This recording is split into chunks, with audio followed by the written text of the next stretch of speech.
Selamat pagi saudara-saudari yang terkasih dalam Yesus Kristus. Shalom. Pada saat ini kita akan memulai ibadah kita pada hari ini. Tetapi sebelumnya saya mau mengingatkan saudara-saudari untuk men-silent atau mematikan segala handphone yang ada. Biarlah kita pada saat ini fokus, kita hanya tertuju kepadanya.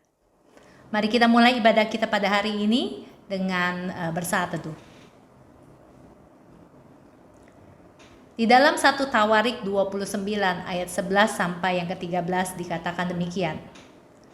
Ya Tuhan, punyamulah kebesaran dan kejayaan, kehormatan, kemasyuran, dan keagungan, ya segala-galanya yang ada di langit dan di bumi.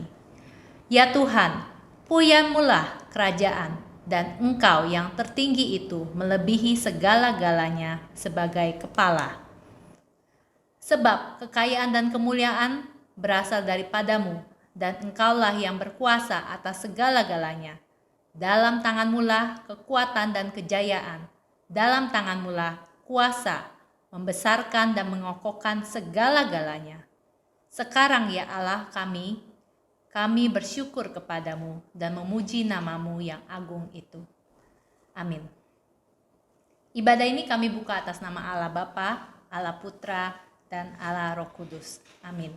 Saya undang saudara-saudari untuk bangkit berdiri. Mari kita memberikan pujian dan hormat kita hanya kepada Allah.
Mari kita berdoa. Ya Tuhan Allah yang maha besar, kami pada saat ini Tuhan memuji dan memuliakan namamu ya Tuhan. Raja di atas segala raja, Allah yang berkuasa atas langit dan bumi ini. Ya Tuhan, merupakan satu sukacita bagi kami. Engkau boleh memberikan kami kesehatan, Engkau boleh memberikan kami kemampuan untuk beribadah pada saat ini. Ya Tuhan, dengan saat ini kami mau menyerahkan secara penuh ibadah pada saat ini. Biarlah kami hanya tertuju kepada Engkau. Engkau kiranya memberikan kami sukacita yang daripadamu, dan biarlah Engkau boleh memberikan kehausan bagi kami untuk mendengarkan firman-Mu. Kami serahkan ya Tuhan, ibadah ini hanya di dalam nama Tuhan Yesus kami telah berdoa dan mengucap syukur. Amin. Dengan tetap bangkit berdiri saudara-saudari, mari kita bersama seluruh umat Tuhan, kita membacakan pengakuan iman rasuli. Aku percaya kepada Allah, Bapa yang Maha Kuasa, Khalik langit dan bumi, dan kepada Yesus Kristus, anaknya yang tunggal, Tuhan kita, yang dikandung daripada Roh Kudus, lahir dari anak darah Maria, yang menderita sengsara di bawah pemerintahan Pontius Pilatus, disalibkan, mati dan dikuburkan, turun ke dalam kerajaan maut. Pada hari yang ketiga, bangkit pula dari antara orang mati, naik ke surga, duduk di sebelah kanan Allah Bapa yang Maha Kuasa, dan dari sana Ia akan datang untuk menghakimi orang yang hidup dan yang mati. Aku percaya kepada Roh Kudus, gereja yang kudus dan am, persekutuan orang kudus, pengampunan dosa, kebangkitan daging, dan hidup yang kekal. Amin. Mari saudara-saudari dengan tetap bangkit berdiri, kita memberikan pujian hanya kepada Dia, hormat diberi.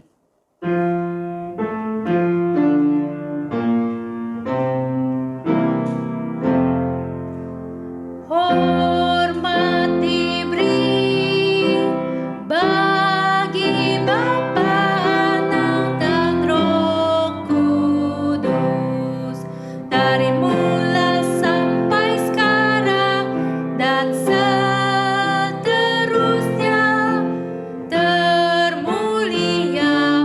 Amin, amin. Berilah hormat padahu, berilah hormat pada Allah, berilah hormat padahu, patut pujilah terus. Puji Allah pemberi berkat, puji Allah segala bangsa, puji Allah yang tertinggi, puji Bapa, Putra, dan Roh. Berilah hormat padahu, berilah hormat padahu, mulia, mulia, mulia, mulia, berilah hormat padanya. Mulia, mulia, mulia, mulia, berilah hormat padanya. Berilah hormat padahu, berilah hormat pada Allah, berilah hormat padahu, patut pujilah terus. Puji Allah pemberi berkat, puji Allah segala bangsa, puji Allah yang tertinggi, puji Bapa, Putra, dan Roh. Berilah hormat padahu, berilah hormat padahu, mulia, mulia, mulia, mulia, berilah hormat padanya.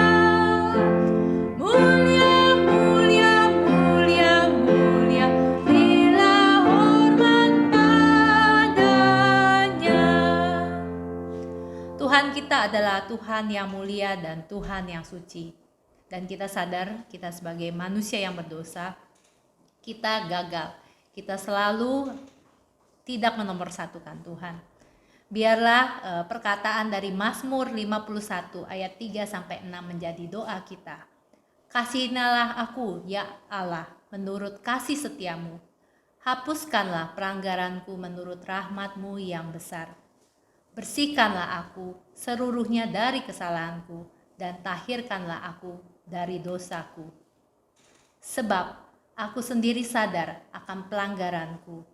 Aku senantiasa bergumul dengan dosaku. Terhadap Engkau sajalah aku telah berdosa dan melakukan apa yang Engkau anggap jahat, supaya ternyata Engkau adil dalam putusan-Mu, bersih dalam penghukuman-Mu. Mari kita mengambil waktu, kita berdoa, mengaku dosa kita. Ya Tuhan, kami sadar sebagai umat-Mu, umat yang telah ditebus oleh-Mu ya Tuhan. Kami sadar kami adalah manusia yang berdosa. Seringkali kami jatuh, seringkali kami melakukan hal yang tidak sesuai dengan apa yang Engkau ingini. Seringkali kami membawa atau memikirkan satu keputusan yang bodoh ya Tuhan, karena kami tidak ingin dekat dengan-Mu. Ya Tuhan, ampunilah dosa dan kesalahan kami ya Tuhan. Dan terima kasih ya Tuhan untuk pengampunan yang boleh Engkau berikan. Terima kasih ya Tuhan untuk kesempatan pada saat ini kami mengaku dosa kami. Kiranya Engkau yang boleh sucikan kami untuk pikiran kami, perkataan kami, bahkan perbuatan kami. Dan biarlah kami boleh memuliakan nama-Mu dalam hidup kami. Kami serahkan ya Tuhan diri kami masing-masing. Hanya di dalam nama Tuhan Yesus kami telah berdoa. Amin. Silakan duduk saudara-saudari. Pada saat ini kita akan membaca pembacaan Alkitab di dalam Kejadian 3 ayat 14 sampai yang ke-15. Kejadian 3 ayat 14 sampai yang ke-15. Lalu berfirmanlah Tuhan Allah kepada ular itu, karena engkau berbuat demikian, terkutuklah engkau di antara segala ternak dan di antara segala binatang hutan. Dengan perutmu lah engkau akan menjalar dan debu tanahlah akan kau makan seumur hidupmu. Aku akan mengadakan permusuhan antara engkau dan perempuan ini, antara keturunanmu dan keturunannya. Keturunannya akan meremukkan kepalamu dan engkau akan meremukkan tumitnya. Ini merupakan janji Tuhan akan datangnya juru selamat yang akan menyelamatkan kita dari dosa. Biarlah pujian yang akan kita nyanyikan, "Oh datanglah Immanuel," menjadi respon kita, menjadi doa kita untuk menyambut kedatangan Tuhan, khususnya di dalam perayaan Natal yang akan datang.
Allah yang berserta dengan kita, Allah yang Immanuel, Allah juga yang mau mendengarkan doa kita.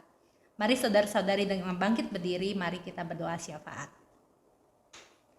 Ya Tuhan, kami mengucap syukur bahwa Engkau memberikan kesempatan bagi kami untuk berdoa. Kami mengucap syukur ya Tuhan bahwa tembok pemisah di antara kami dengan Engkau telah dimusnahkan. Engkau memberikan kami kesempatan untuk berkomunikasi dengan Engkau Tuhan di dalam doa. Ya Tuhan, pada saat ini kami mau menyerahkan kondisi Indonesia, kondisi dunia di tengah pandemi ini. Kami menyerahkan ya Tuhan, biarlah tangan-Mu ya Tuhan, belas kasihan-Mu boleh terulur bagi kami, bangsa Indonesia maupun juga seluruh dunia. Para penderita COVID yang semakin bertambah ya Tuhan, kiranya Engkau yang boleh berbelas kasihan, Engkau yang boleh memberikan kesembuhan ataupun pemeliharaan ya Tuhan. Kami yakin dan percaya apapun yang terjadi di dalam dunia ini, bahkan pada saat pandemi ini, ada sesuatu yang mau Engkau sampaikan bagi kami.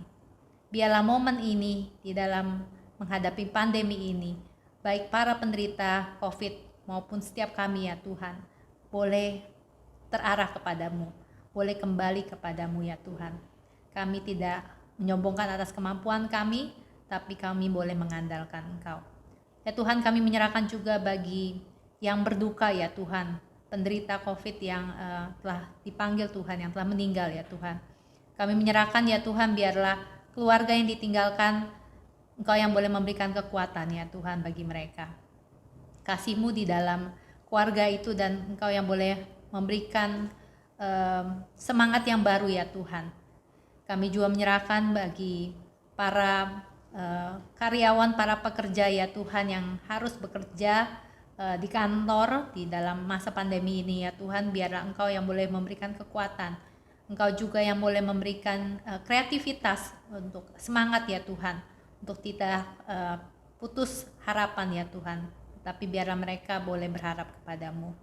Kami juga berdoa menyerahkan untuk pembangunan gereja kami ke dalam tangan-Mu, di dalam fondasi yang boleh telah terpasang ya Tuhan. Kami bersyukur dan kami mau menyerahkan ya Tuhan untuk step selanjutnya.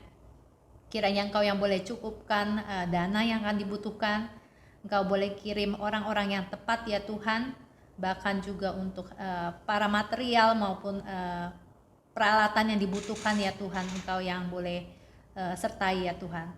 Kami menyerahkan untuk para mandor, para tukang, Tuhan yang boleh pelihara kesehatan mereka ya Tuhan, biarlah pembangunan boleh berjalan dengan baik. Kami juga berdoa menyerahkan untuk perayaan Natal kami ya Tuhan ke dalam tangan-Mu. Kami menyerahkan secara penuh ya Tuhan, biarlah Engkau yang boleh turut campur. Bukan membuat kami merasa putus harapan, tapi biarlah kami boleh berharap khususnya di masa Natal ini untuk kembali kepadamu. Kami juga menyerahkan untuk program kami untuk Christmas Charity yang akan diadakan mungkin beberapa minggu lagi. Kami menyerahkan ya Tuhan untuk panitia, untuk pengaturan barang-barang yang akan dibeli maupun juga untuk orang-orang yang akan ke sana sebagai perwakilan. Kiranya kehadiran kami pun boleh menjadi berkat bagi oma-oma yang ada di Panti Werda Stella Maris. Ya Tuhan, kami juga menyerahkan diri kami masing-masing sebagai umat-Mu ya Tuhan. Engkau yang tahu kondisi kami, Engkau yang tahu pergumulan kami. Kami menyerahkan ya Tuhan, biarlah Engkau yang boleh membuka jalan bagi kami yang merasa putus harapan. Bagi kami yang sedang di dalam pergumulan ya Tuhan, biarlah Engkau yang bekerja melalui firman-Mu ataupun rekan-rekan kami untuk boleh saling mendukung dan mendoakan. Kami menyerahkan ya Tuhan untuk keluarga kami. Kami menyerahkan untuk pekerjaan kami, bahkan pelayanan kami ke dalam tangan-Mu. Seluruh hidup kami serahkan padamu. Kami serahkan ya Tuhan, segala pokok doa ini ke dalam tangan-Mu. Hanya di dalam nama Tuhan Yesus kami telah berdoa. Amin. Kita akan menyanyikan satu pujian sebelum kita mendengarkan firman Tuhan. Dipenuhilah piala-Mu hari ini.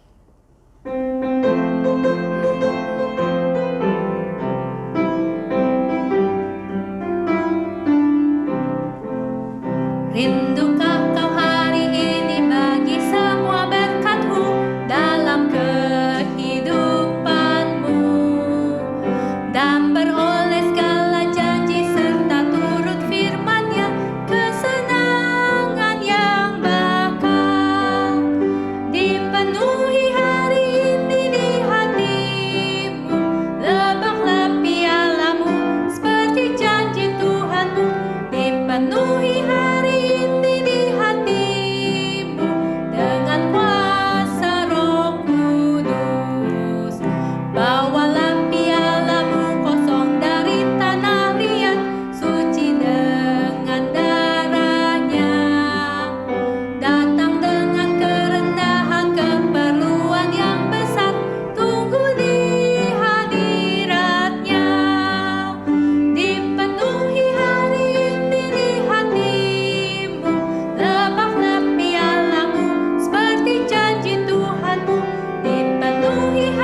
Waktu selanjutnya saya serahkan kepada Evangelis Joni.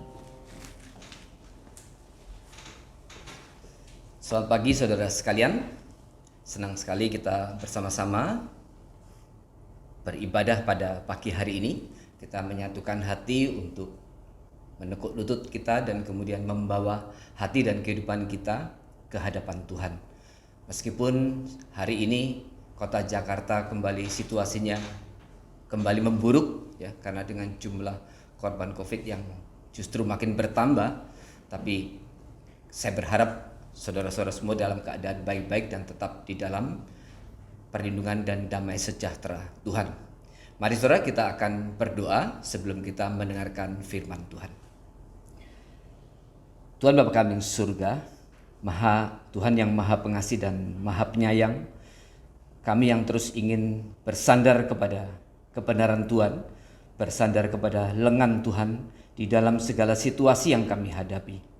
Khususnya dalam situasi pandemi hari ini yang tidak kunjung selesai, dan akhirnya hari ini kami boleh melihat bahwa korban yang yang terkena Covid bertambah kembali oleh karena ketidakbijakan juga dari pemerintah DKI untuk terus mencegah segala hal yang memungkinkan wabah ini terus akan menyebar. Kami tetap mau berdoa buat mereka-mereka yang menjadi korban.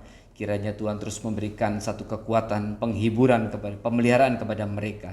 Dan bersyukur juga jikalau karena pengalaman 1 tahun ini sudah membuat tim dokter, tim medis sudah mungkin lebih jauh bisa menguasai situasi, dan kemudian ada obat-obat, ada vaksin yang sudah menurut berita sudah ditemukan. Kiranya ini akan menjadi satu pengharapan yang lebih besar bagi saudara-saudara kami yang hari ini menderita Covid.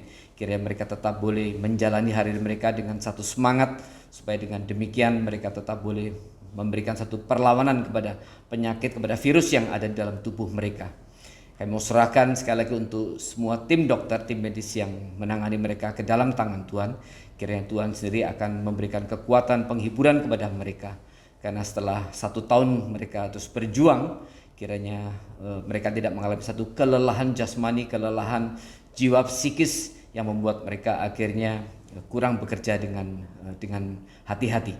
Tuhan berikan kepada mereka sekali kekuatan, kepada tim medis untuk boleh menangani korban hari ini dengan lebih baik lagi. Kami mau serahkan Bapak untuk ibadah pada pagi ini ke dalam tangan Tuhan. Berbicara kepada kami, berikan kepada kami hikmat bijaksana, berikan kepada kami firman Tuhan yang akan menuntun kehidupan kami, sehingga kami boleh menjalani kehidupan kami dengan hati yang berpijak. Sebentar kami akan mendengarkan firman Tuhan, berbicara kepada kami dan siapkan hati kami untuk seluruh kebenaran firman. Di dalam nama Tuhan Yesus Kristus kami sudah mengucap syukur dan berdoa. Amin. Mari saudara, kita buka Alkitab kita dari Wahyu 12 ya, Wahyu 12. Hari ini khotbah akan dikaitkan dengan Natal yang akan kita peringati pada tanggal 25 nanti. Dan kita akan hari ini berbicara tentang perang daripada kuasa Tuhan dengan kuasa iblis, yaitu peperangan di dalam dunia roh. Dan nanti ini akan saya kaitkan bagaimana peperangan dalam dunia roh ini sebenarnya terus dilakukan dan terus berlangsung. Bahkan sebelum penciptaan, sebelum manusia dicipta, sudah terjadi peperangan di dalam dunia roh. Dan saat ini di balik semua fenomena yang ada, sebenarnya ada peperangan terus antara Tuhan dengan iblis. Iblis yang ingin terus berontak kepada Tuhan, dan kemudian iblis yang terus bekerja di bumi. Nah, termasuk secara khusus nanti kita akan lihat bagaimana perjuangan daripada iblis untuk menggagalkan dari kelahiran daripada Kristus ya. Nanti akan kita peringati pada tanggal 25. Mari saudara, kita buka di Wahyu 12. Saya akan bacakan kepada saudara-saudara, buat saudara sekalian. Wahyu 12 ayat 1 dan seterusnya. Perempuan dan naga. Maka tampaklah suatu tanda besar di langit. Seorang perempuan berselubungkan matahari dengan bulan di bawah kakinya dan sebuah mahkota dari 12 bintang di atas kepalanya. Ia sedang mengandung, dan dalam keluhan dan penderitaannya hendak melahirkan, ia berteriak kesakitan. Maka tampaklah suatu tanda yang lain di langit, dan lihatlah seekor naga merah padam yang besar, berkepala 7 dan bertanduk 10, dan di atas kepalanya ada 7 mahkota, dan ekornya menyeret sepertiga dari bintang-bintang di langit dan melemparkannya ke atas bumi. Dan naga itu berdiri di hadapan perempuan yang hendak melahirkan itu untuk menelan anaknya. Segera sesudah perempuan itu melahirkannya, maka perempuan itu melahirkan seorang anak laki-laki yang akan menggembalakan semua bangsa dengan gada besi. Tiba-tiba anaknya itu dirampas dan dibawa lari kepada Allah dan ke tahtanya. Perempuan itu lari ke padang gurun, di mana telah disediakan suatu tempat baginya oleh Allah, supaya ia dipelihara di situ 1260 hari lamanya. Maka timbullah peperangan di surga. Mikael dan malaikat-malaikatnya berperang melawan naga itu, dan naga itu dibantu oleh malaikat-malaikatnya. Tetapi mereka tidak dapat bertahan. Mereka tidak mendapat tempat lagi di surga. Dan naga besar itu, si ular tua yang disebut iblis atau Satan, yang menyesatkan seluruh dunia, dilemparkan ke bawah. Ia dilemparkan ke bumi bersama-sama dengan malaikat-malaikatnya. Kita lompat ke ayat 13. Dan ketika naga itu sadar bahwa ia telah dilemparkan ke atas bumi, ia memburu perempuan yang melahirkan anak laki-laki itu. Kepada perempuan itu diberikan kedua sayap dari burung nasar yang besar, supaya ia terbang ke tempatnya di padang gurun, di mana ia dipelihara jauh dari tempat ular itu selama 1 masa dan 2 masa dan setengah masa. Lalu ular itu menyemburkan dari mulutnya air sebesar sungai ke arah perempuan itu, supaya ia dihanyutkan sungai itu. Tetapi bumi datang menolong perempuan itu. Ia membuka mulutnya dan menelan sungai yang disemburkan naga itu dari mulutnya. Maka marah naga itu kepada perempuan itu, lalu pergi memerangi keturunannya yang lain, yang menurut hukum-hukum Allah dan memiliki kesaksian Yesus. Dan ia tinggal berdiri di pantai laut. Kemudian Wahyu 13 ayat 1. Lalu aku melihat seekor binatang keluar dari dalam laut, bertanduk 10 dan berkepala 7. Di atas tanduk-tanduknya terdapat 10 mahkota, dan pada kepalanya tertulis nama-nama hujat. Binatang yang kulihat itu serupa dengan macan tutul, dan kakinya seperti kaki beruang, dan mulutnya seperti mulut singa. Dan naga itu memberikan kepadanya kekuatannya dan tahtanya dan kekuasaannya yang besar. Kemudian kita lompat ke ayat 11 ya. Wahyu 13 ayat 11. Binatang yang keluar dari dalam bumi. Dan aku melihat seekor binatang lain keluar dari dalam bumi dan bertanduk 2 sama seperti anak domba, dan ia berbicara seperti seekor naga. Dan seluruh kuasa binatang yang pertama itu dijalankannya di depan matanya. Ia menyebabkan seluruh bumi dan semua penghuninya menyembah binatang pertama yang luka parahnya telah sembuh. Dan ia mengadakan tanda-tanda yang dahsyat, bahkan ia menurunkan api dari langit ke bumi di depan mata semua orang. Ia menyesatkan mereka yang diam di bumi dengan tanda-tanda yang telah diberikan kepadanya untuk dilakukannya di depan mata binatang itu. Dan ia menyuruh mereka yang diam di bumi supaya mereka mendirikan patung untuk menghormati binatang yang luka oleh pedang namun yang tetap hidup itu. Nah saudara, ini adalah Wahyu 12 dan 13. Bercerita tentang naga yang memburu perempuan. Dikatakan perempuan itu hendak melahirkan seorang anak laki-laki. Seorang anak yang akan memimpin seluruh bangsa dengan gada besi. Maka anak yang dilahirkan ini berbicara tentang Kristus. Tentang Kristus. Dan kemudian perempuan itu adalah orang-orang yang Tuhan pakai sebagai moyang atau silsilah daripada Yesus, yaitu moyang daripada Kristus. Semenjak dari Adam sampai nanti kepada Yusuf dan Maria. Dan kemudian dikatakan ular itu, sang naga itu terus ingin, dia berdiri di hadapan perempuan itu dan ingin menelan anak yang dilahirkan itu. Tetapi kemudian anak itu dibawa ke tahta Allah. Dan kemudian naga itu tidak bisa mengejar anak itu ke tahta Allah. Dan kemudian dia memburu perempuan itu. yang sudah melahirkan anak itu. Dan kemudian perempuan itu dikatakan dilarikan ke padang gurun dan kemudian diberikan 2 sayap seperti burung nasar. Dan kemudian naga itu berusaha menyerang perempuan itu dan dia menyemburkan air. Tetapi kemudian bumi menolong perempuan itu dengan cara membuka mulutnya dan kemudian menelan air itu.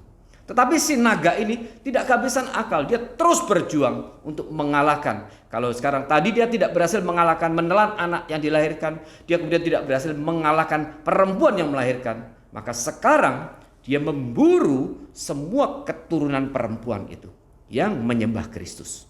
Dan kemudian di dalam penyerangan itu, kemudian naga ini dia dibantu oleh 2 binatang. Pertama binatang yang keluar dari laut, ya, dan kemudian ada binatang yang keluar dari bumi. Nah, saudara, ini sebenarnya mau bicara tentang apa? Nah, saya akan kaitkan sekali lagi ini dengan peristiwa kelahiran Kristus. Nah, saya akan sampaikan kepada saudara tentang adanya kuasa, yaitu peperangan antara di dalam dunia roh, yaitu antara kuasa Allah dengan kuasa iblis yang sudah terjadi sebelum manusia diciptakan. Nah, kalau kita lihat di dalam Wahyu ada 22 pasal. Wahyu 1 sampai dengan Wahyu 11 itu bicara tentang pergulatan gereja di bumi. Bagaimana gereja ditindas dan kemudian begitu banyak perlawanan, begitu banyak kesulitan, begitu banyak penindasan yang harus dialami oleh gereja. Tetapi sebenarnya di balik segala fenomena yang kita alami sampai hari ini, di mana gereja ditekan oleh berbagai kelompok, berbagai pihak, sebenarnya di balik itu, di balik fenomena yang kelihatan ini sebenarnya sedang terjadi peperangan di dalam dunia roh, yaitu antara iblis yang terus ingin berusaha melawan kuasa Allah. Maka kemudian Wahyu 12 sampai dengan Wahyu 22 itu justru bicara tentang esensi, yaitu sesuatu yang dibalik fenomena, dibalik dunia, peristiwa-peristiwa yang terjadi di dunia ini, yaitu peperangan di dalam dunia roh antara iblis dengan Allah. Nah, saudara, tadi kita sudah baca. Nah, kalau kita balik kembali kepada peristiwa kejadian yang kita sudah bahas 2 minggu lalu, dikatakan pada mulanya, kejadian 1 ayat 1, pada mulanya Allah menciptakan langit dan bumi. Dan kemudian dikatakan roh Allah, bumi belum berbentuk dan kemudian kosong, ya. Gelap gulita menutupi samudera raya dan roh Allah melayang-layang di atas permukaan air. Nah, saudara, roh Allah melayang-layang di atas permukaan air ini sekali lagi menyatakan adanya peperangan di dalam dunia roh itu, yaitu antara Allah yang diwakili oleh, yaitu roh Allah tadi, dengan kuasa gelap yang digambarkan oleh sebagai samudra yang gelap itu, air. Sebagaimana saya sudah jelaskan 2 minggu yang lalu, laut, samudra itu merupakan satu simbol daripada kuasa iblis. Jadi peperangan antara kuasa Allah, yaitu roh Allah itu, melawan kuasa iblis yang disimbolkan dengan air atau samudra. Dan kemudian keadaan yang gelap gulita. Saya sudah bahas gelap gulita, dikatakan mengapa gelap gulita, mengapa iblis ada di bumi. Di Yeskiel 28 dan kemudian Yesaya 14 sudah mengkisahkan kepada kita bagaimana Lucifer memimpin malaikat-malaikat yang lain, sepertiga malaikat yang ada kemudian berontak kepada Allah. Dan kemudian mereka ditaklukkan. Tadi kita sudah baca, Mikael, ya, berperang melawan Lucifer dan teman-teman. Dan kemudian Lucifer dan malaikat pengikutnya dikalahkan, ditundukkan, dan kemudian mereka dibuang ke bumi, ya. Waktu dibuang ke bumi, di situ terjadi satu kegelapan di bumi. Nah, kalau kita baca di Wahyu 12, ya, Wahyu 12 ayat 12 saya bacakan. Karena itu bersukacitalah hai surga dan hai kamu sekalian yang diam di dalamnya. Celakalah kamu hai bumi dan laut, karena iblis telah turun kepadamu dalam geramnya yang dahsyat. Karena ia tahu bahwa waktunya sudah singkat. Celakalah kamu hai bumi dan laut, karena iblis telah turun kepadamu. Jadi iblis, Lucifer dan teman-temannya akhirnya dibuang ke bumi. Dan itu akhirnya menyebabkan bumi itu menjadi chaos, kosong, gelap gulita. Kita sudah bahas yang 2 minggu lalu, tohu wabohu, yaitu kondisi di mana yang sangat menyeramkan dan kondisi yang seperti menggambarkan satu dunia kematian yang sangat kelam. Tetapi roh Allah melayang-layang di atasnya. Ini menunjukkan satu adanya peperangan rohani antara kuasa Allah dengan kuasa iblis. Tetapi menyatakan bahwa kuasa Allah sudah mengalahkan kuasa iblis, karena roh Allah itu dikatakan melayang-layang di atas samudera.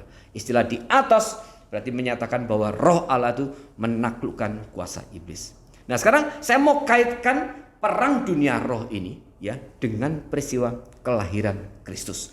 Bagaimana kuasa iblis terus menghalangi daripada seluruh rencana dan kehendak Allah. Nah, kita tahu bahwa setelah Adam dan Hawa kemudian jatuh di dalam dosa, iblis berhasil menawarkan satu dosa kepada Adam dan Hawa, dan kemudian Adam dan Hawa menyambutnya, dan kemudian mereka memilih memakai kebebasan mereka secara salah, yaitu untuk memberontak kepada Allah.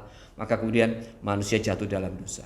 Maka kemudian Adam dan Hawa melahirkan Kain dan kemudian Habil. Nah, peristiwa pertama yang dipakai oleh iblis untuk menggagalkan daripada kelahiran daripada Kristus adalah peristiwa di mana Kain membunuh Habil.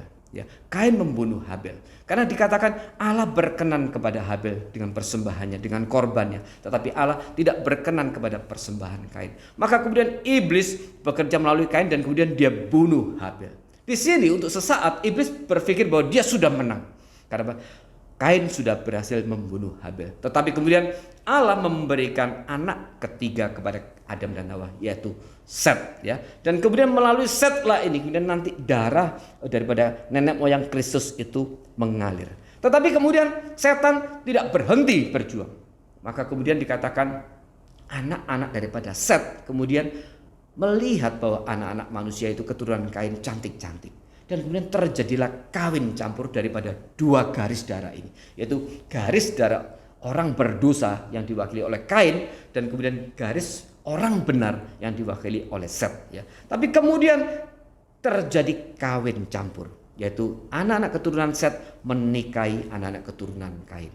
Maka kemudian di sini setan kembali mempengaruhi keturunan daripada Set untuk melakukan dosa, yaitu kawin campur dengan anak-anak keturunan daripada Kain. Maka kemudian yang terjadi adalah manusia kembali kemudian hidup di dalam dosa, ya. Dosa yang akhirnya makin berkembang dan makin berkembang dan makin berkembang.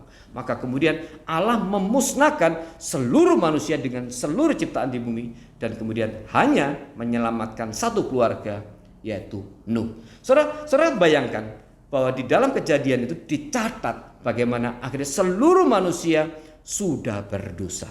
Dan kecenderungan hati manusia hanya menghasilkan dosa semata. Tetapi kemudian di tengah-tengah dosa yang begitu berkuasa di antara seluruh manusia, ada satu keluarga, yaitu Nuh, istri dan ketiga anaknya dan ketiga menantunya, yang dikatakan Nuh hidup benar di hadapan Tuhan. Maka kalau kita lihat situasinya, bayangkan saudara, hari itu kita tidak tahu, Alkitab tidak mencatat berapa jumlah manusia yang ada hari itu. Tetapi Nuh, dari Adam ke Nuh itu adalah kurang udah 10 keturunan. 10 keturunan pasti memang sudah banyak karena Adam dan Hawa memiliki banyak anak dan pasti sudah banyak. Dan di antara segitu banyak manusia semuanya berdosa. Hanya satu keluarga yang tidak, yang dikatakan hidup benar di hadapan Tuhan, yaitu Nuh. Maka pada waktu setan melihat situasi ini, dia mungkin berpikir dia sekali lagi sudah menang. Karena apa? Dia sudah membawa semua manusia jatuh di dalam dosa. Tetapi Allah tetap memelihara satu nama dan satu keluarga yang bernama Nuh. Maka kemudian Allah memusnahkan semua yang hidup dan menyelamatkan satu keluarga, yaitu Nuh. Maka kemudian nanti setelah air bah, Nuh memiliki 3 anak, Sem, Ham, dan Yafet. Dan kemudian keturunan daripada silsilah daripada nenek moyang Kristus itu dilahirkan dari keturunan Sem, ya. Tetapi sekali lagi setan tidak berhenti bekerja. Setan ini motonya terus berjuang. Dan kemudian setan juga akhirnya mempengaruhi bagaimana akhirnya Nuh akhirnya juga terjatuh dalam dosa ketika dia kemudian mabok dan kemudian dia telanjang. Dan kemudian akhirnya Ham, salah seorang anaknya, melihat ketelanjangan daripada Nuh dan kemudian ada yang menafsirkan kemudian di situ terjadi semacam dosa seksual, ya. Diperkirakan mungkin Ham ini adalah seorang yang homoseksual dan dia kemudian melakukan seksual harassment kepada ayahnya. Tapi sekali lagi ini tafsiran, Alkitab tidak menjelaskan.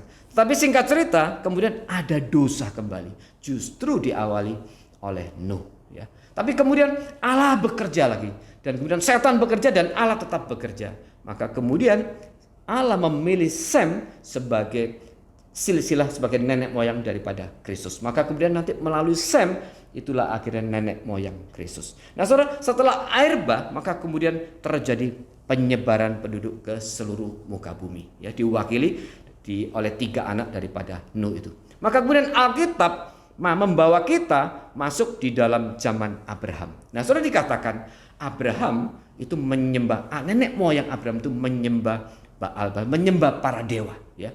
Dunia Mesopotamia itu adalah dunia kafir dan mereka tidak mengenal Allah Yahweh dan mereka menyembah para dewa, termasuk keluarga daripada Abraham. Nah, saudara, kalau digambarkan demikian, kita melihat bagaimana setan terus bekerja. Dia tidak hanya secara langsung menyerang orang person to person, tetapi dia juga memakai segala cara untuk menjatuhkan, untuk menggagalkan seluruh rencana dan kehendak Allah. Ya, dalam konteks ini Mesopotamia dia memakai peradaban itu Mesopotamia yang menyembah dewa lain dan tidak menyembah Allah Yahweh. Dan setan memakai peradaban kebudayaan itu untuk menggagalkan rencana Allah. Nah, maka kemudian tadi kita baca di Wahyu 13, ada binatang yang keluar dari laut dan ada binatang yang keluar dari bumi. Nah, binatang yang keluar dari laut itu adalah menyimbolkan adalah kuasa-kuasa pemerintahan, kuasa-kuasa politik, kuasa militer yang menindas kekristenan. Sedangkan binatang yang keluar dari bumi ini menyimbolkan adalah munculnya berbagai agama, berbagai filsafat, berbagai perkembangan teknologi, pemikiran manusia yang membawa manusia menjauh dari Allah. Maka di sini kita lihat bagaimana setan memakai kuasa-kuasa pemerintahan, setan juga memakai perkembangan peradaban, kebudayaan, dan seluruhnya yang dia bisa pakai untuk melawan pekerjaan Allah. Maka di dalam konteks Mesopotamia, dalam Abraham, dia juga memakai peradaban itu untuk menjauhkan manusia dari Allah yang benar. Maka kemudian dengan satu tujuan untuk menggagalkan keturunan perempuan itu. Tadi sudah dibaca oleh liturgis, oleh Vivi, bahwa Kejadian 3 ayat 15 Allah berkata, keturunan perempuan itu akan meremukkan kepala ular. Maka seluruh upaya setan yang dilakukan setelah itu adalah untuk menggagalkan ini, yaitu kelahiran daripada keturunan perempuan itu. Karena dia tahu ini keturunan yang akan kemudian diangkat oleh Allah sebagai, dikatakan di Wahyu 12 tadi, sebagai penguasa atas bumi dan penguasa atas segala bangsa, yaitu Kristus yang akan memerintah dengan gada besi. Maka seluruh perjuangan daripada iblis hari itu adalah untuk menggagalkan kelahiran Kristus.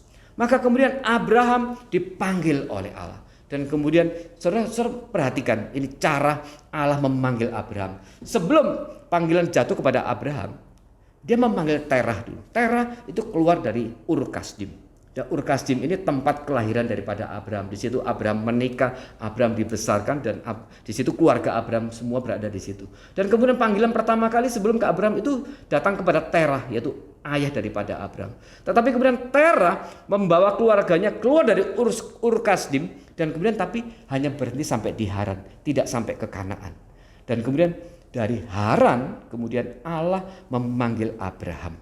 Dan kemudian di Haran ini kemudian Terah meninggal, ya, Terah meninggal, dan kemudian disitulah panggilan kepada Abraham dinyatakan oleh Allah. Dan di sini kita lihat cara kerja Allah. Kalau Allah memanggil Abraham dari Ur Kasdim, akan lebih berat buat Abraham. Dan hari itu jangan lupa saudara, hari itu keluarga Abraham, Terah segala belum mengenal Allah Yahweh. Jadi kalau kemudian tiba-tiba Allah memanggil Abraham dari Ur Kasdim, salib yang harus dipikul oleh Abraham akan lebih berat karena di situ dia dilahirkan, di situ semua keluarganya berada. Maka Allah memakai cara yang lebih, dalam kutip mungkin salib yang dipikul oleh Abraham tidak lebih berat, supaya tidak lebih berat. Itu apa? Dia memanggil Terah dulu, keluarga itu dipisahkan dari tanah kelahirannya dan kemudian sampai mereka ke tanah Haran. Maka tanah Haran adalah tanah yang asing buat keluarga Abraham. Dan kemudian di tanah Haran ini Terah meninggal dan kemudian panggilan kepada Abraham baru dinyatakan. Maka kemudian Abraham pergi meninggalkan Haran menuju ke Kanaan. Nah saudara, sampai di Kanaan kemudian terjadilah peristiwa di mana kemudian Allah memberikan janji kepada Abraham, yaitu keturunanmu akan menjadi berkat bagi segala bangsa. Ini berbicara tentang Kristus. Karena kata keturunan di situ dikatakan ditulis dalam bentuk singular, ya. Keturunanmu akan menjadi berkat bagi segala bangsa. Di sini Allah menjanjikan akan ada satu keturunan Abraham yang akan menjadi berkat bagi seluruh bangsa, yaitu Kristus. Tetapi Abraham masih belum memahami janji ini. Dan kemudian kalau kita lihat di peristiwa di Kejadian 15, Allah berkata kepada Abraham, keturunanmu, ya, dikatakan keturunanmu. Tapi di sini Allah tidak berkata keturunanmu dan Sarah, anakmu dan Sarah. Allah hanya mengatakan darah dagingmu, keturunanmu. Maka kemudian di sini kita lihat kemudian setelah itu waktu disampaikan itu Abraham sudah tua sekali, dan juga Sarah juga sudah tua sekali dan tidak mungkin bisa melahirkan. Maka kemudian Abraham dan Sarah waktu menantikan lebih 20 tahun menantikan janji itu, kok tidak kunjung tiba, maka kemudian mereka punya inisiatif sendiri, di mana kemudian Sarah berinisiatif untuk menyerahkan Hagar hambanya kepada Abraham. Nah, di dalam konteks ini sebenarnya Abraham mungkin dikatakan terlalu melanggar, sebenarnya tidak, karena dia tidak tahu, karena Allah cuma berkata keturunanmu, ya, anakmu Abraham. Maka kemudian mungkin Abraham berpikir, kalaupun aku nanti dengan Hagar, itu toh tetap anakku, tetap keturunanku, gitu loh. Maka kemudian di sini Abraham menyambut ide itu. Maka kemudian Abraham berhubungan dengan Hagar dan kemudian lahirlah Ismail. Nah, tetapi kemudian Allah menegur. Allah berkata, anakmu, anak kandungmu dan Sarah, ya. Dan kemudian disinilah kemudian Allah kemudian memberikan sesuatu ketetapan yang lebih jelas lagi kepada Abraham, bahwa keturunan yang nanti yang Allah janjikan itu adalah melalui Sarah dan bukan melalui Hagar. Tetapi Abraham dan Sarah sudah salah berespon.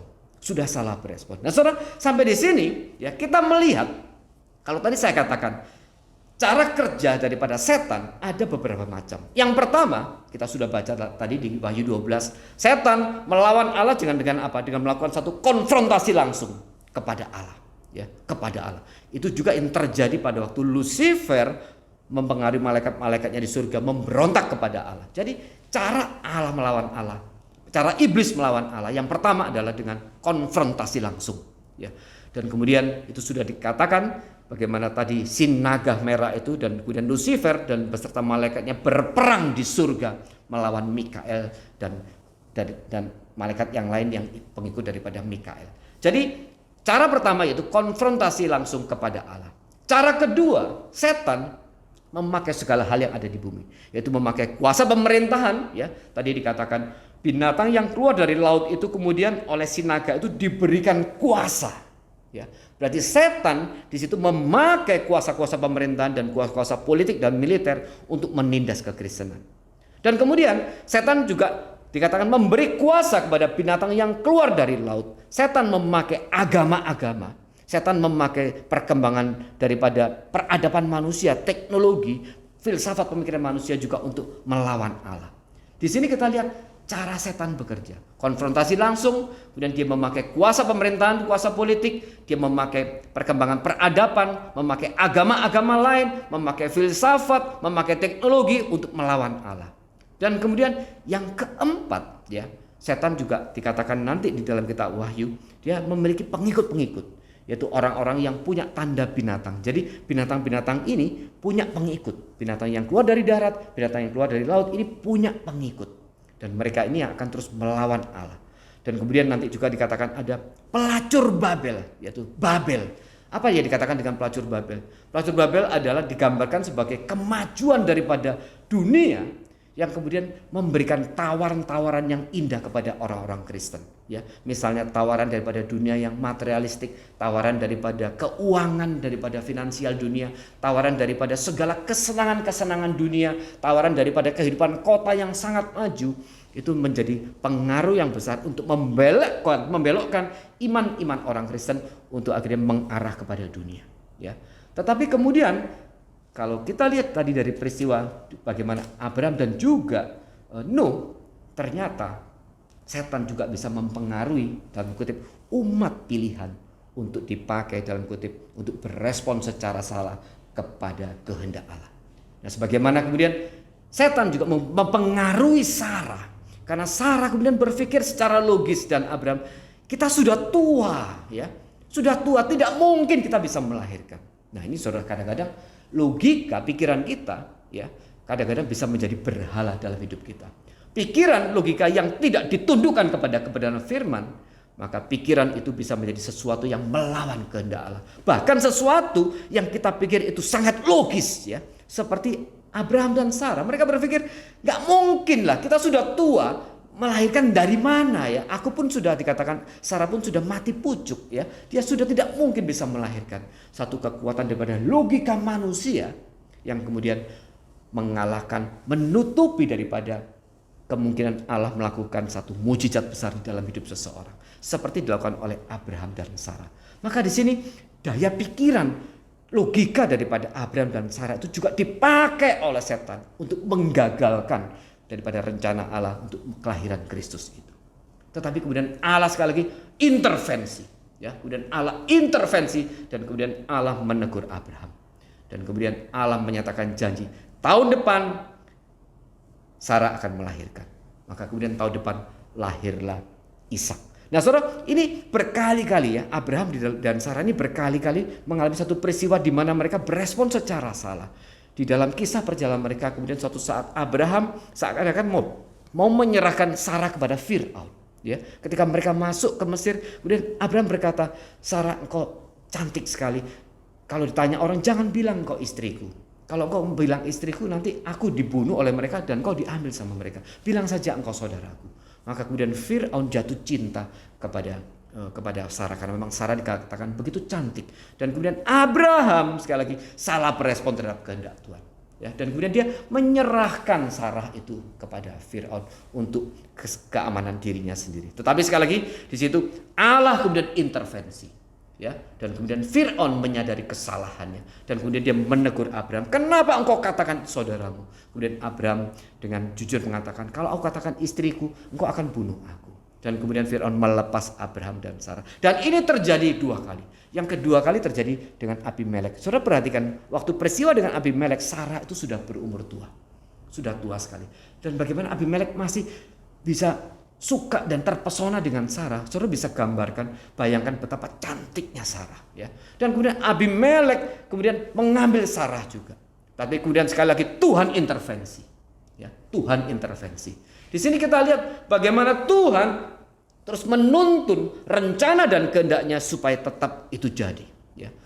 Tidak tergantung kepada bagaimana manusia berespon benar, manusia berespon salah ke hadapannya. Tuhan kehendak dan rencana Tuhan tetap jadi. Dan ini menyatakan satu doktrin Allah, bahwa rencana dan kehendak Allah, ketetapan Allah itu tidak bergantung kepada sesuatu yang di luar dirinya. Ya, tidak bergantung kepada sesuatu yang di luar dirinya. Itu seluruhnya bergantung kepada hikmat bijaksana Dia dan bergantung kepada kedaulatannya sendiri. Dan Allah kemudian intervensi dan Abimelek menyadari. Tapi Allah dikatakan, saudara baca bagian itu, dan Allah dengan sengaja mencegah Abimelek supaya tidak menyentuh Sarah.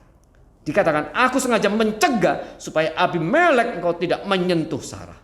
Dan kemudian itu menyatakan intervensi sekali lagi Allah terhadap kehidupan Abraham dan Sarah yang terus salah berespon, ya. Dan kemudian singkat cerita kemudian lahirlah Ishak. Kemudian Ishak kemudian menikah dengan Ribka. Tetapi kemudian setan tidak menyerah, ya. Setan tidak menyerah. Ribka ternyata kemudian dikatakan dia adalah mandul, ya. Dan dia mandul, kemudian dia berdoa dan kemudian Allah menjawab sehingga akhirnya Ribka melahirkan Esau dan Yakub. Nah, tapi sekali lagi kemudian setan terus bekerja, yaitu timbulnya konflik di antara dua keluarga ini, yaitu Ishak lebih menyayangi Esau, sementara Ribka lebih menyayangi Yakub. Ini ada satu konflik yang dimunculkan juga di dalam tengah-tengah keluarga kaum pilihan ini. Dan kemudian seharusnya memang berkat itu jatuh ke Esau, tetapi kemudian Ribka mensiasati sehingga kemudian berkat itu jatuh ke Yakub. Dan kemudian Yakub melarikan diri sampai di rumah Laban. Dan kemudian Yakub di sana akhirnya menikah dengan 4 istri. Ya, kita baca dan kemudian dari 4 istri melahirkan 12 suku Israel. Nah, sekali lagi ketika Yakub kemudian punya anak 12 ini, ya, Allah berkehendak memelihara. Di sini ada 2 nama dari 12 anak itu yang penting, yang dipentingkan oleh Allah di dalam peristiwa bagian akhir dari kejadian. Yaitu yang pertama adalah Yusuf, ya. Allah hendak memakai Yusuf untuk memelihara saudara-saudaranya, 12 orang ini yang akan menjadi nenek moyang cikal bakal daripada 12 suku, ya. Tetapi saudara, kalau saudara baca daripada kisah Yusuf, ya, di tengah-tengahnya itu tiba-tiba muncul satu pasal tentang Yehuda dan Tamar. Ini bagian ini hendak memberikan penegasan kepada kita. Ini bukan satu tulisan yang tidak disengaja. Musa kemudian menulis kisah Yusuf dan kemudian waktu di tengah-tengah kisah Yusuf tiba-tiba, waduh iya ya, aku harus cerita tentang Yehuda. Maka kemudian dia menuliskan kisah Yehuda. Tidak. Ini ada satu pimpinan daripada Roh Kudus sehingga kemudian kisah Yehuda dan Tamar tepat diletakkan di tengah-tengah pasal dari seluruh pasal yang berkisah tentang Yusuf. Ya, saudara kalau baca itu ada seluruh pasal tentang Yusuf, kemudian di tengah-tengahnya 8 pasal, di pasal ke-9 itu persis cerita tentang Yehuda dan Tamar. Hanya satu pasal. Ini seakan-akan bagian yang nggak nyambung. Cerita Yusuf ya, tiba-tiba muncul Yehuda dan Tamar. Kemudian lanjut lagi ke Yusuf. Nah, ini Allah tidak menegaskan kepada kita bahwa dia hanya akan memakai Yusuf untuk memelihara 12 saudaranya. Dan di antara 12 ini sentralnya adalah Yehuda. Kenapa Yehuda? Karena Yehuda adalah yang dipilih ditetapkan oleh Allah menjadi nenek moyang Kristus. Menjadi nenek moyang Kristus. Dan sentralnya adalah di Yehuda. Nah saudara, kalau kita baca kisah daripada Yusuf, ini sekali lagi seakan-akan kemudian setan berusaha menggagalkan kelahiran Kristus. Dengan cara apa? Dengan cara 10 saudaranya ini kemudian menjual Yusuf. Kisah Yusuf itu seakan-akan kemudian menjadi satu peristiwa di mana setan menang, ya. Karena kemudian Yusuf seakan-akan kemudian terbuang, tetapi kemudian melalui peristiwa itu Allah justru memakai kesalahan manusia berespon supaya rencana dan kehendaknya jadi. Yusuf akhirnya justru dipakai oleh Allah melalui pembuangan itu jadi budak. Justru akhirnya Yusuf ditampilkan sebagai orang yang akhirnya memelihara kehidupan daripada keluarga Yakub. Ya. Sekali lagi di sini upaya setan untuk menggagalkan daripada kelahiran Kristus itu, nenek moyang Kristus, sekali lagi gagal. Nah saudara, di sini kita lihat berkali-kali setan menyerang orang-orang yang ditetapkan Allah menjadi moyang daripada Kristus. Ini yang dikatakan di Wahyu 12, dan naga itu hendak menelan perempuan yang akan melahirkan itu. Maka dikatakan perempuan yang akan melahirkan anak itu, perempuan ini adalah seluruh nama-nama yang menjadi moyang daripada Kristus. Dan setan menyerang mereka secara langsung. Ya, sebagaimana setan juga bekerja menyerang tadi Abraham, kemudian Sarah juga, kemudian Ishak ya, dan kemudian nanti kepada Yakub, semuanya tidak lolos daripada serangan daripada setan. Tetapi sekali lagi Allah terus intervensi. Tetapi setan tidak pernah berhenti berjuang. Maka kemudian setelah kisah Yusuf selesai 12 itu, maka kita masuk di zaman Musa, yaitu Mesir menjajah Israel selama 400 tahun. Dan sekali lagi di sini setan memakai peradaban dan juga kuasa daripada pemerintahan itu dan juga agama. Mesir itu simbol daripada binatang di laut dan binatang di darat sekaligus. Kuasa pemerintahan, binatang yang keluar dari laut. Kuasa militer, Fir'aun, binatang yang keluar dari laut. Dan kemudian agama daripada orang-orang Mesir itu adalah binatang yang keluar dari darat.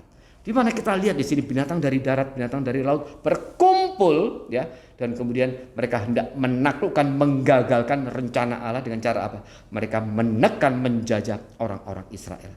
Nah, saudara, kita perhatikan Allah bekerja ada 3 fokus.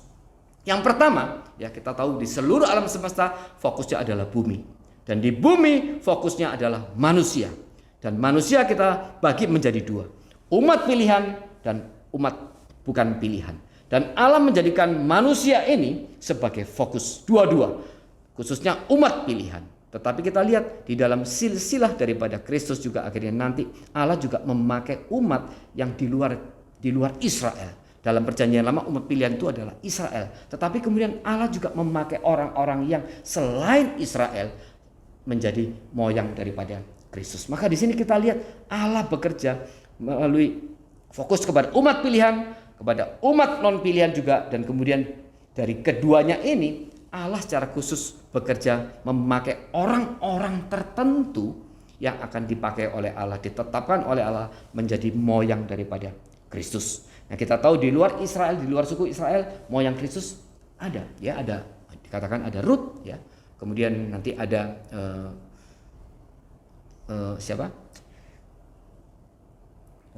Batsheba, ya, Rut, Batsheba, kemudian ada Tamar, ya, dan itu orang-orang perempuan yang non Israel yang dipakai oleh Allah sebagai moyang daripada Kristus. Tetapi di sini kita lihat Allah terus intervensi ketika kuasa iblis seakan-akan seperti akan menang, ya, seperti akan menang, Allah intervensi. Allah intervensi, Allah intervensi.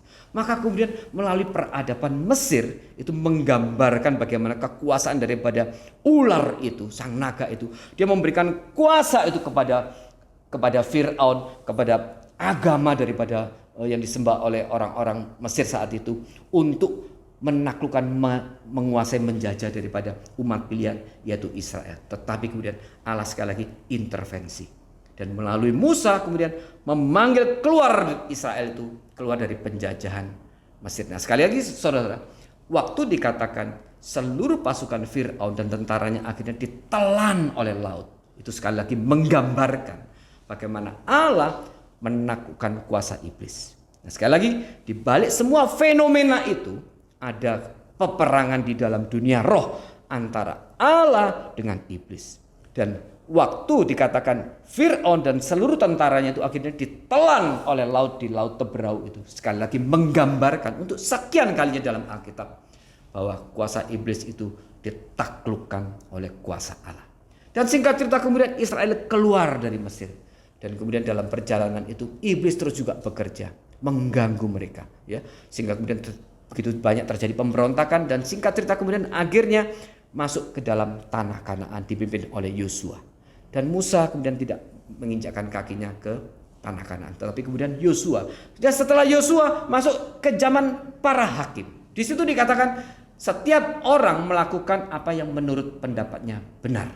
Ya, di sini kita lihat bagaimana setan juga terus bekerja sehingga kemudian dia merusak pemikiran dan kehidupan daripada orang-orang pilihan, dalam hal ini ada Israel. Karena kemudian Israel kawin campur dengan bangsa-bangsa lain yang menyembah dewa-dewa kafir. Dan kemudian Israel terjatuh dalam kehidupan yang terus dalam dosa. Ya, Allah membangkitkan 14 hakim, tapi kemudian di situ terjadi kurang lebih ada 7 kali siklus di mana kemudian Israel berontak, berbuat dosa. Dan kemudian Allah hukum, dan kemudian mereka bertobat, dan mereka menderita karena Allah selalu memakai bangsa lain untuk menindas, menjajah Israel. Dan kemudian ketika dalam penindasan itu Israel akhirnya sadar, aduh hidup mereka begitu sulit. Akhirnya mereka menangis berdoa kepada Tuhan dan mereka bertobat. Maka kemudian setelah itu Allah munculkan satu hakim-hakim yang akan memimpin Israel mengalahkan bangsa penindas itu. Dan siklus seperti ini, tetapi setelah seorang hakim yang dibangkitkan itu meninggal, Israel kemudian hidup kembali dalam dosa.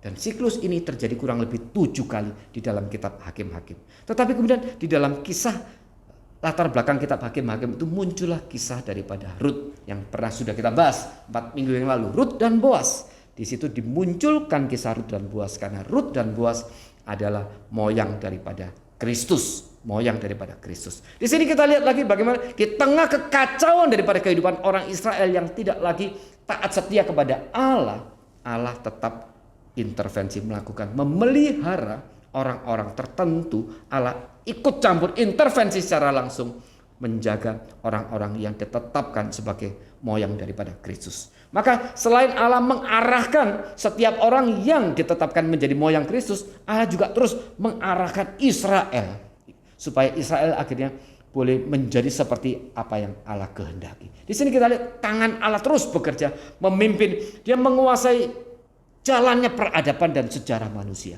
Dia tidak pernah melepaskan sedetik pun kontrol dia, kedaulatan Allah terhadap jalannya sejarah manusia, terhadap umat pilihan, khususnya terhadap orang-orang yang akan dia pakai dalam konteks kelahiran Kristus adalah orang-orang yang sudah dia tetapkan menjadi moyang daripada Kristus. Allah terus menjaga. Dan ketika Allah sudah menjaga, iblis tidak bisa menyentuhnya. Iblis tidak bisa. Dia hanya bisa mengganggu, tetapi tidak pernah bisa menggagalkan rencana dan kehendak Allah.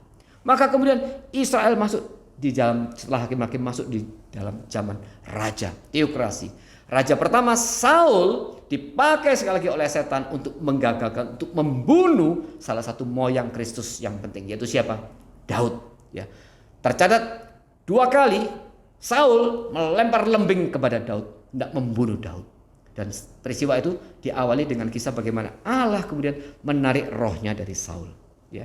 Saul dipilih sebagai raja, dan kemudian Allah memberikan roh kepada dia, hikmat untuk memimpin. Tetapi Saul kemudian hidup tidak taat kepada Tuhan. Dan kemudian Allah menarik rohnya daripada Saul. Dan setelah Allah menarik rohnya dari Saul di situ, kehidupan Saul makin hari makin jahat. Dan kemudian terjadilah 2 kali dia berusaha membunuh Daud. Saudara, Saul hendak membunuh Daud. Ini kita harus baca peristiwa ini, yaitu ada kuasa gelap di belakangnya. Setan memakai Saul untuk membunuh Daud. Kenapa Daud? Karena Daud adalah moyang daripada Kristus. Dan di situ berkali-kali juga Allah juga intervensi menyelamatkan Daud dari kematian, dari pembunuhan daripada Saul. Dan kemudian singkat cerita, kemudian Daud akhirnya menjadi raja. Dan kemudian seakan setan bekerja lagi, ya, dengan cara mengganggu apa? Dia tahu kelemahan Daud adalah soal wanita. Maka kemudian setan bekerja, ya, sehingga terjadilah peristiwa Batsheba itu. Tetapi kemudian di sini kita lihat setan sekali lagi tidak menyadari bahwa segala upaya dia yang kelihatannya berhasil, tapi justru peristiwa-peristiwa itu dipakai oleh Allah untuk menggenapkan rencana dan kehendaknya, termasuk di dalam peristiwa Batsheba.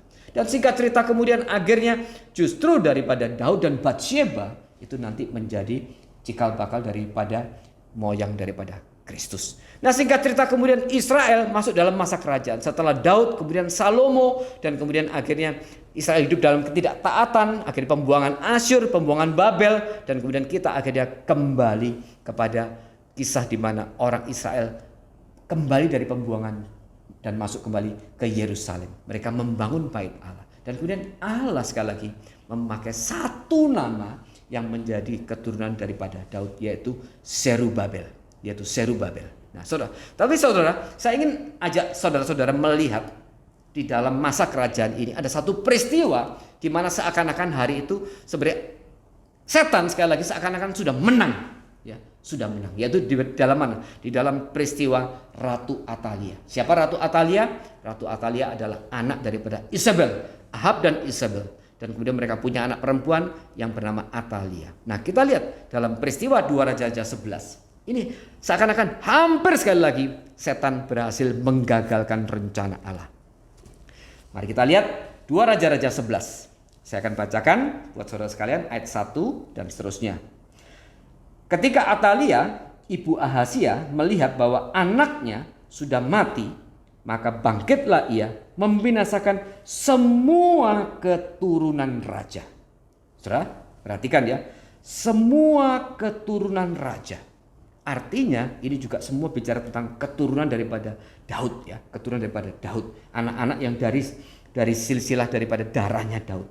Semua keturunan raja, karena Allah sudah berjanji tahta daripada Israel tidak akan lepas daripada keturunan Daud, ya, khususnya nanti di Yehuda, ya. Dan kemudian dikatakan Atalia membinasakan, maka bangkitlah ia membinasakan semua keturunan raja. Tetapi Yoseba, ya, saudara perhatikan. Tetapi Yoseba, anak perempuan Raja Yoram, saudara perempuan Ahazia, mengambil Yoas bin Ahazia, menculik dia dari tengah-tengah anak-anak raja yang hendak dibunuh itu. Memasukkan dia dengan inang penyusunya ke dalam gudang tempat tidur dan menyembunyikan dia terhadap Atalia sehingga dia tidak dibunuh. Nah, saudara, ini peristiwa ini ya, Atalia membunuh semua keturunan raja. Ya, ini setan seakan sekali lagi dia mungkin sudah bertepuk tangan karena sekali lagi dia akan berhasil. Ya, tetapi kemudian Allah sekali lagi intervensi. Dan kemudian dari seluruh anak raja itu ada satu, yaitu Yoas bin Ahazia, yang berhasil diselamatkan.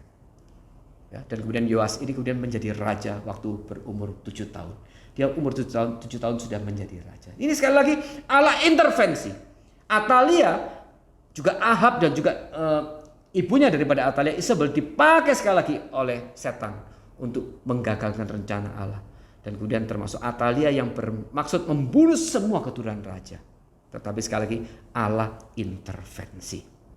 Nah, saudara, kemudian akhirnya kisah Israel kembali akhirnya ke Yerusalem, dipimpin oleh Zerubabel. Dan Zerubabel adalah salah satu keturunan daripada Daud. Dan nanti dari Zerubabel akhirnya lahirlah Kristus. Nah, saudara, kita lihat waktu peristiwa yang menyertai semua kelahiran Kristus. Ya, sekali lagi di sini setan tidak menyerah. Setan tidak menyerah. Dan ini mungkin dimulai dengan ketika Yusuf mungkin berniat untuk menceraikan Maria. secara diam-diam, ya, secara diam-diam. Dan ini setan memakai juga satu tradisi, karena hari itu orang Yahudi sangat memandang tinggi kesucian seorang perempuan. Dan kemudian ketika Yusuf menyadari kok Maria sudah hamil sebelum mereka berhubungan sebagai suami istri, maka karena juga pengaruh daripada kebudayaan dan tradisi Yahudi waktu itu, maka Yusuf kemudian berniat menceraikan Maria secara diam. Allah intervensi dan kemudian mengutus malaikat datang kepada Yusuf. Dan singkat cerita kemudian Yusuf tidak jadi menceraikan Maria, dan kemudian akhirnya dia tetap mengambil Maria sebagai istrinya. Dan singkat cerita kemudian mereka pergi ke Bethlehem. Dan kemudian kisah di Bethlehem itu diwarnai dengan beberapa kisah di mana kemudian setan sekali lagi bekerja untuk menggagalkan atau membunuh daripada anak yang dilahirkan, yaitu Kristus. Melalui siapa? Melalui Herodes. Melalui Herodes. Maka kemudian ketika orang-orang Majus itu datang dan kemudian bertanya, di manakah raja orang Yahudi itu? Di sini sekali lagi setan akan kemudian bekerja membawa orang Majus itu ke hadapan Herodes. Dan di sini sekali lagi Allah mengizinkan itu terjadi. Mengizinkan itu terjadi dengan cara apa? Allah kemudian bintang timur itu sesaat hilang. Dan ketika bintang timur itu hilang, kemudian orang-orang Majus ini kehilangan arah. Dan sehingga akhirnya itu yang membawa mereka ke Herodes. Maka Herodes waktu mendengar berita itu dia kaget, dan dia kemudian berkata kepada orang Majus itu, kalau engkau sudah menemukan anak itu, kau kembali lagi kepada aku, katakan kepada aku di mana anak itu lahir berada, supaya aku datang untuk menyembahnya. Di sini sekali lagi setan memakai Herodes, ya, untuk membunuh Yesus. Tetapi kemudian malaikat sekali lagi intervensi. Malaikat datang kepada orang Majus, jangan kembali lagi kepada Herodes, ya. Maka kemudian Herodes marah dan dia bunuh semua anak yang berumur 2 tahun ke bawah. Nah, saudara, kita lihat bagaimana kisah daripada seluruh rangkaian ini dari awal daripada Kain dan Habel dan kemudian sampai kepada peristiwa kelahiran Yesus sendiri. Kuasa gelap, kuasa iblis itu terus bekerja dan berusaha terus melawan Allah. Di sini kita lihat bagaimana peperangan itu kuasa daripada iblis terus berusaha melawan kuasa Allah. Dan di sini kita lihat bahwa di balik semua fenomena yang ada, ya, ini ada peperangan di dalam dunia roh, yaitu antara Allah melawan iblis. Tetapi kita harus melihat satu hal, yaitu kita kembali kepada Wahyu 12. Wahyu 12, tadi ada beberapa ayat yang saya belum baca. Saya simpan memang untuk bagian akhir, ya. Kita akan baca Wahyu 12 ayat 10 sampai dengan 12, ya. Saya akan bacakan buat saudara sekalian. Nyanyian kemenangan. Dan aku, yaitu Yohanes, mendengar suara yang nyaring di surga berkata, keselamatan dan pemerintahan Allah kita dan kekuasaan Dia yang diurapinya, karena telah dilemparkan ke bawah pendakwa saudara-saudara kita yang mendakwa mereka siang dan malam di hadapan Allah kita. Dan mereka mengalahkan Dia oleh darah anak domba dan oleh perkataan kesaksian mereka, karena mereka tidak mengasihi nyawa mereka sampai ke dalam laut. Karena itu bersukacitalah hai surga dan hai kamu sekalian yang diam di dalamnya. Celakalah kamu hai bumi dan laut, karena iblis telah turun kepadamu dalam geramnya yang dahsyat, karena ia tahu bahwa waktunya sudah singkat. Saudara, apa yang dimaksud waktunya sudah singkat? Di sini menyatakan sekali lagi untuk kesekian kalinya Alkitab menyatakan bahwa sebenarnya iblis sudah menyadari bahwa dia pada akhirnya akan ditaklukkan. Saudara masih mengingat ketika Yesus datang ke tanah Gerasa dan kemudian dia mengusir setan yang merasuk 2 orang itu, dan setan itu berkata, apa urusanmu dengan aku, hai anak Allah yang kudus? Apakah engkau akan menghukum kami sebelum waktunya?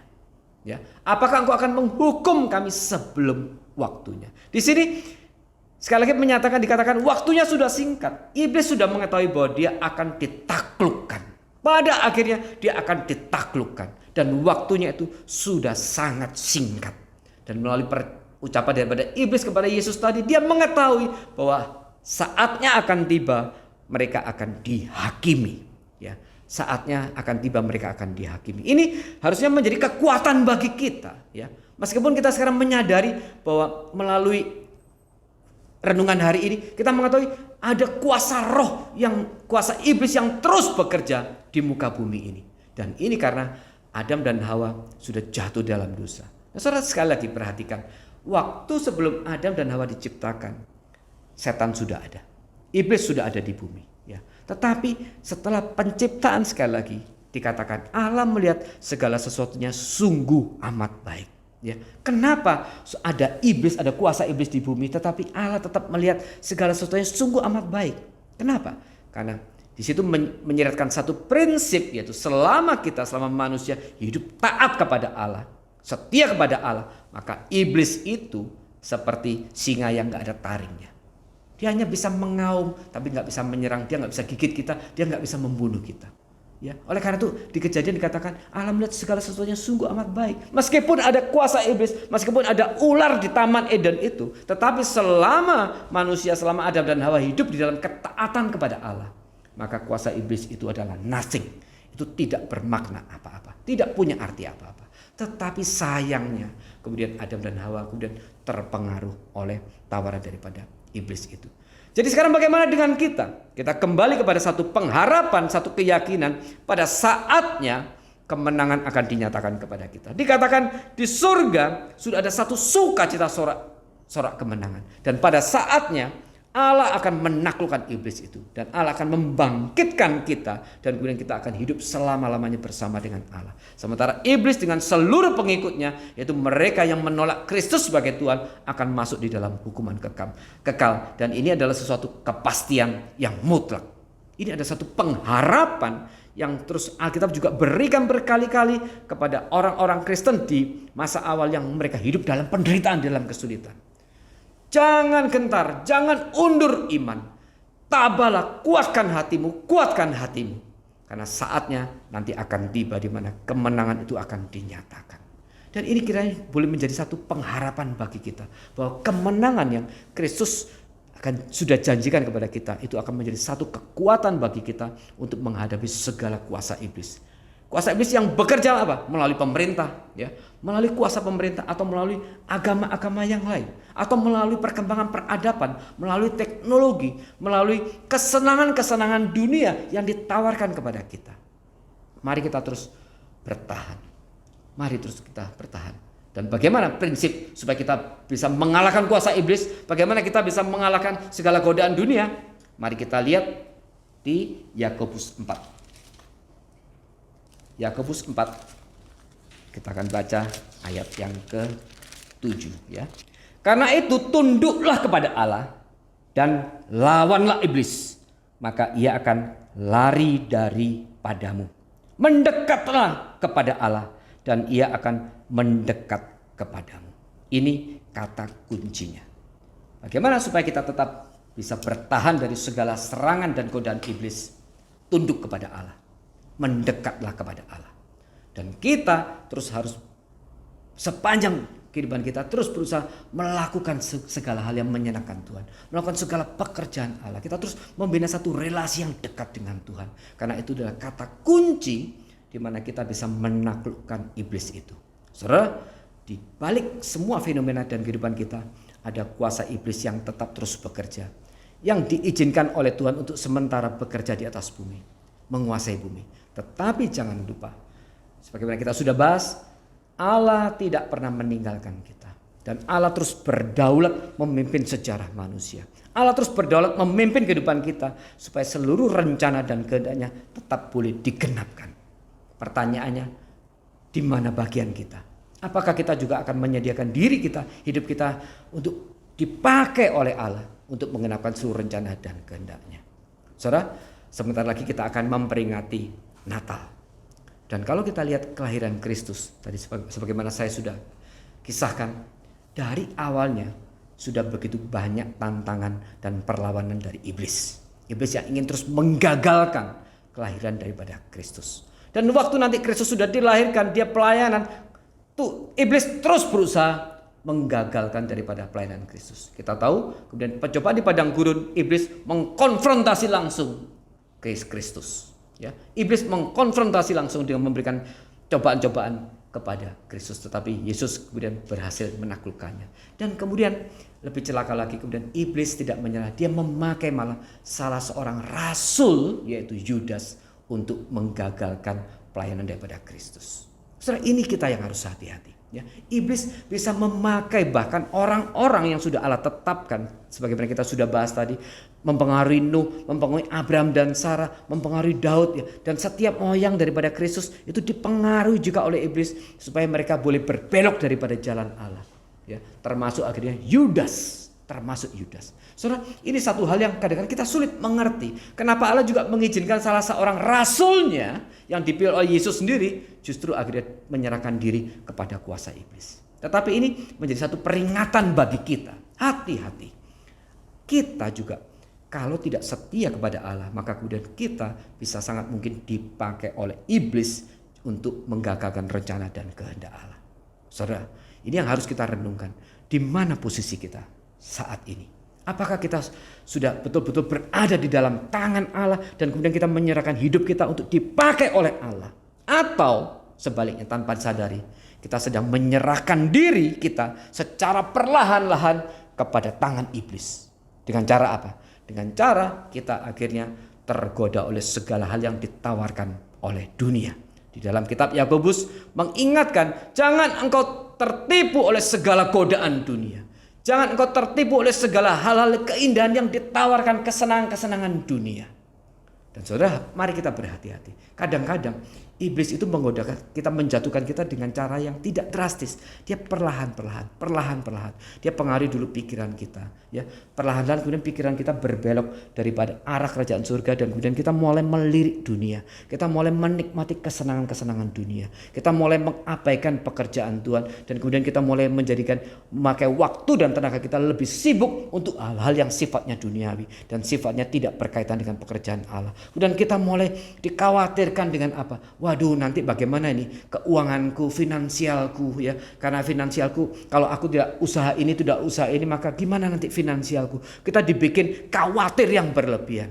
Maka kemudian rasa khawatir yang berlebihan itu akhirnya membuat kita tidak peka lagi terhadap suara Tuhan. Maka kemudian kita cenderung menjustifikasi, membenarkan setiap langkah kita untuk mencari uang. Dan kadang-kadang kita kemudian mulai memikirkan mencari cara uang dengan cara-cara yang tidak berkenan kepada Tuhan. Mari saudara, kita sekali mengevaluasi, memikirkan apakah aku sekarang sedang berada di dalam tangan Tuhan, atau justru tanpa sadari kita sudah mulai melepaskan diri dari tangan Tuhan dan mulai menyerahkan diri kita ke dalam tangan dunia atau ke tangan iblis. Nah saudara, sebentar lagi Natal akan kita peringati. Mari kita kembali kepada esensi. Sebagaimana saya sudah jelaskan tadi, peristiwa kelahiran Kristus dari awalnya sudah dipenuhi dengan segala konfrontasi yang dilakukan oleh kuasa iblis. Memang kita bersuka cita karena Natal, keselamatan itu akhirnya datang kepada kita. Tetapi esensi Natal bukanlah sebuah hura-hura, tetapi sebuah di mana karya Allah, keselamatan Allah dinyatakan.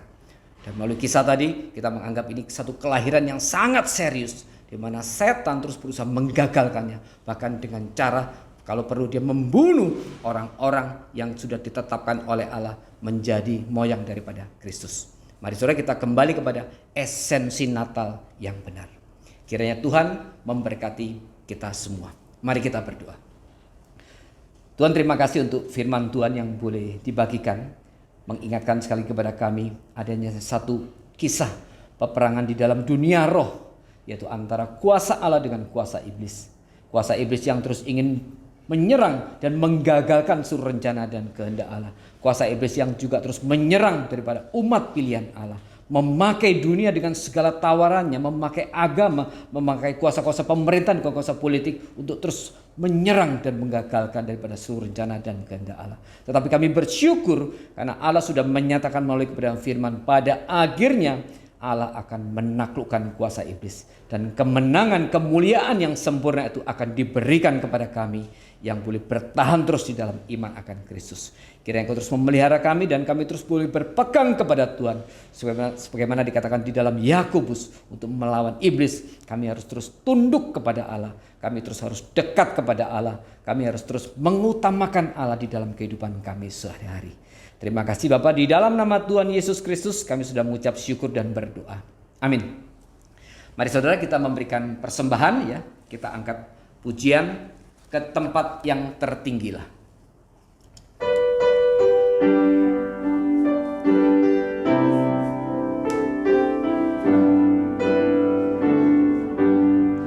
Ke tempat yang tertinggilah, genap jiwaku merindulah, unaikan doa tiap waktu, Tuhan tetapkan jiwaku, Tuhan tetapkan jiwaku lebih dekat kepadamu, lebih tinggi ku merindu di tempat yang lebih tinggi.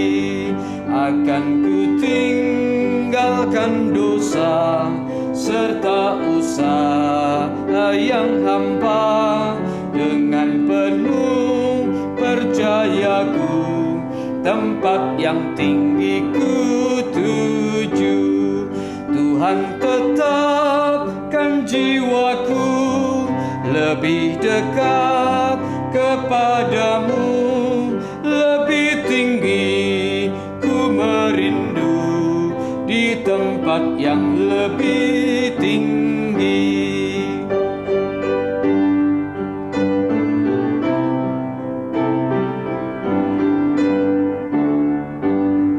Menuju puncak tertinggi, ku pandang cahaya berseri, Tuhan pimpinlah jiwaku ke tempat yang tinggi itu. Tuhan tetapkan jiwaku lebih dekat kepadamu, lebih tinggi ku merindu di tempat yang lebih tinggi. Mari kita berdoa. Tuhan, sebagaimana pujian yang baru saja kami angkat, kiranya kami terus berusaha mendekat kepada Tuhan. Bawalah kami terus dekat kepada Tuhan. Dan kiranya juga persembahan yang kami persembahkan hari ini boleh menjadi bagian di mana kami terus ingin mendekatkan diri kami ke hadapan Tuhan. Supaya hidup kami benar-benar menjadi hidup yang boleh dipakai oleh kebenaran firman Tuhan. Dipakai untuk pelebaran kerajaan Allah di muka bumi ini. Kiranya Tuhan memberkati setiap hati yang sudah memberikan persembahan. Tuhan berkati mereka. Di dalam nama Tuhan Yesus Kristus kami sudah mengucap syukur dan berdoa. Amin. Mari saudara kita akhiri pada hari ini, kita angkat pujian pengutusan ya. Yesus, aku berjanji.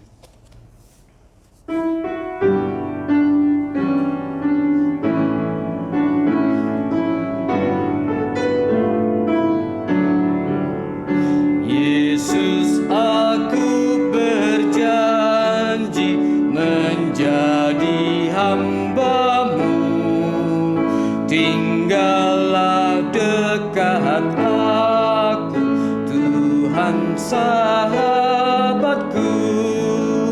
Tiada aku takutkan bahaya dahsyat, jikalau Tuhan pimpin, tiada ku sesat.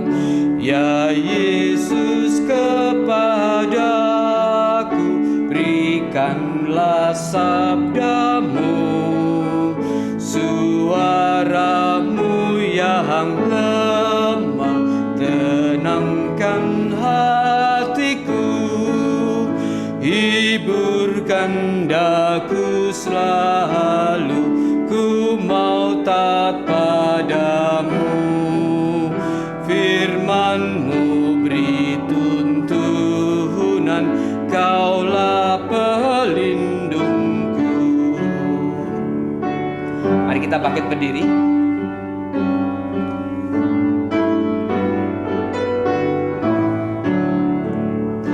Tuhan sudah berjanji, segala yang setia kelak akan disambut, ikut masuk surga, dan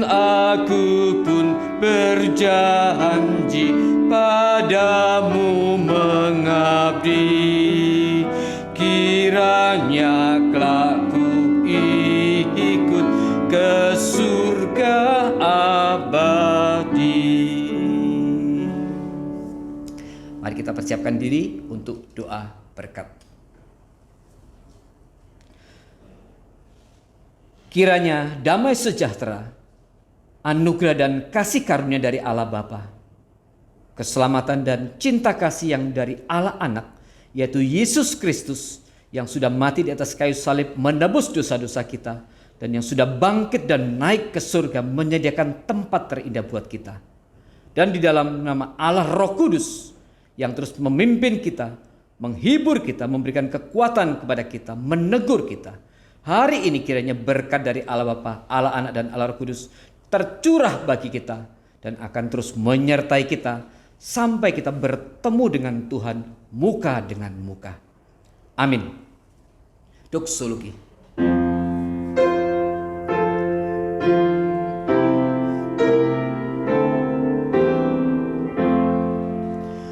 Puji Allah Bapa Putra,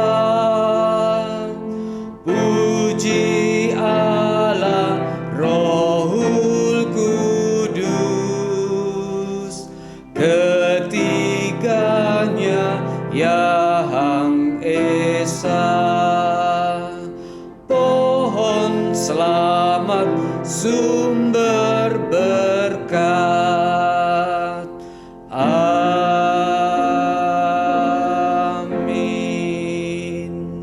Sampai bertemu dalam ibadah minggu depan. Tuhan memberkati saudara-saudara sekalian. Amin.